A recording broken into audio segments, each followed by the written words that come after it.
Marami naman ditong maps. Lilipat na nga lang ako. Puro maps pa. Uy, may bagong lipat to. Mas masaya pala dito. Ang aming tao. Marami rin ako dito magiging kaibigan Andrew! Kabin! Napalipat ka na dito? Santor City pala to.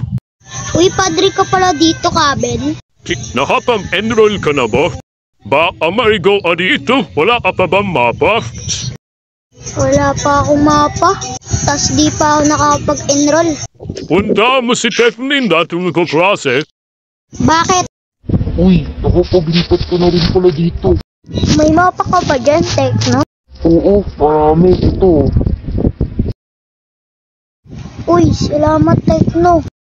Yung mapa na yan, hanggang dito lang yan sa Nara Street. Ito lang pala yung parte ng Nara Street Mag-ingat ka ba, ma-hold up ko dyan. May holdapper pala dito? May bahay ka na ba? Makatira ka muna din kay Kabin. Nasa Camagong Street lang yung bahay ni Kabin. Pumunta ka na dun. San ba banda yun, Tekno? Sakay na tayo sa kotse ko. Punta na natin yung Camagong Street. Dun lang naman yung sa malapit.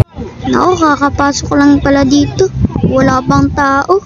San kaya yung tao? Tara, check natin sa labas. May mga pulis dun kaganina Uy, bata, mag-i-enroll ka ba? Opo.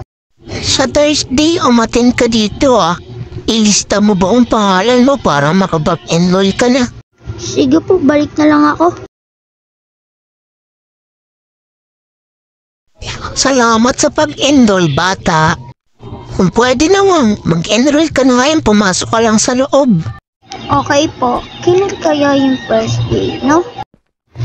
Ililista ko na yung pangalan ko dun sa loob. Section 2 pala ako, kaya dun ako sa bookshelf number 2. Tara, punta tayo sa gas station. Wala na rin nga pala akong gas dito Wala kaming pakialam. Kaya na naman simula riot dito, Tekno. Grade 5 ka pa lang, di ba? Ala, sila Tekno na dito. Manong, anong kaguluhan dyan? Classmate mo ba to dati nung grade 4? Paano nyo po nalaman? Guard kasi ako dun sa Brookhaven School dati. Ay, Manong Guard, naaalala kita. Yung may kalokohan kami, tayo susumbong mo kami kay ma'am, pero nadulas ka saglit. Ako na isagkalat, bago lang naman ako dito, Guard. Nadulas sa... Lumayas ka dito. Pasipson pa nalalaman si Manong Guard. Uy, papa ni Tekno. Si Tekno kaya, no? Tekno Blade. Sino nga naman mo? Si Tekno. Nawawala nga siya kanina pa Nasaan kaya siya? No? Nasa riot po. Ang matindi siya po ang nagsimula. Uy, may pulis. Kausapin ko nga. Ba't po ba safe zone dito? Kasi hinuhuli yung mga batang pasaway, mga grade 5 doon.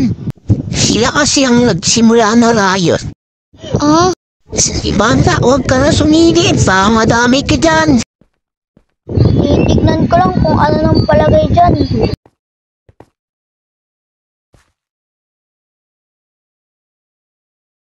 Tekno, sumuko ka na!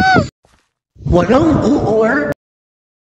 Grabe, matinding kaguluhan na nagaganap dito. Hello, Andrew. Loh, madadamay pa ako. Takbo! Yung kotse ko nga pala, magpapagas pala ako. Nakalimutan ko. Pero may nakaharang na riot, di ko makukuha yung kotse ko. Ba't nag-iisa lang kaya dun si Kuya? Kuya, swerte mo, nakuha mo sa sasakyan mo Wala, nagugutom na ako. Wala ba dito libreng pagkain? Uy, Andrew, doon sa market. Libre ng pagkain to. Uy, may market pala dun. Doon tayo mamili. Libre lang daw yan. Sana di masungit yung tindero dito. Kuya, pahingi pagkain. Gutom ka na ba? Dahil stop yung car mo din sa likod. Ito. Ayan, kainin mo yan. Magpakabusog ka dyan, ha? Salamat po.